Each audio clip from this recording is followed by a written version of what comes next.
मुझा जसाब जा साथी अवा सभिन दोस्तन के जिए सिंधु देश जिए मुझो अजीम रहबर जनाब जीएम सैयद। दोस्तों कैनाल के मामले से अवा के दोस्त तफसीली तौर पे सब ब्रीफ करेगा आऊं शाकली तवा के बचार गाली बुधाए पंहिंजी जाए वचन तहे जनरल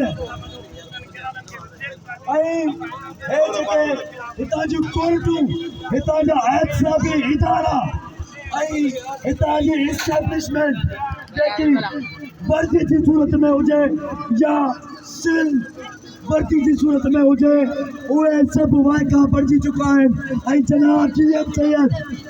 जनाब जीएम सैयद जेकी ॻाल्हि कई हुई उहा ॻाल्हि अॼु पधरी थी चुकी आहे।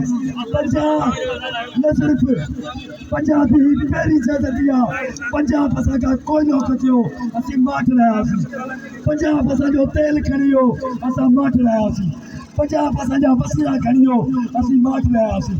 हीउ जेको मामिलो आहे असांजे घर घर जो मामिलो आहे, के हिकिड़े फर्द जो मामिलो न आहे, हर दुकानदार जो मामिलो आहे, हर होटल वारे जो मामिलो आहे। तंहिंजे करे आख़िर में मुख़्तसिर ऐं उन्हनि सभिनी एहतसाबी इदारनि जे मुंहं ते बूटो ॾींदे उन्हनि खे ललकारींदे इहो मुतालबो था कयूं त पाकिस्तान ठाहिण वारा बस हुआसीं त पंहिंजी हरकतुनि खां बाज़ न आहियो त असांजो त इहो नारो शुरू खां आहे त न खपे पाकिस्तान न खपे।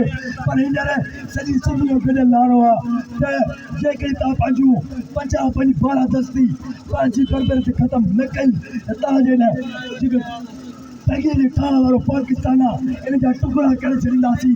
पाकिस्तान जनाब जीएम सैयद ठाहियो ऐं जनाब जीएम सैयद जा पैरोकार करींदा। तव्हां सभिनी दोस्तनि जी महिरबानी। जिए सिंधु देश, जिए मुंहिंजो अज़ीम जनाब जीएम सैयद।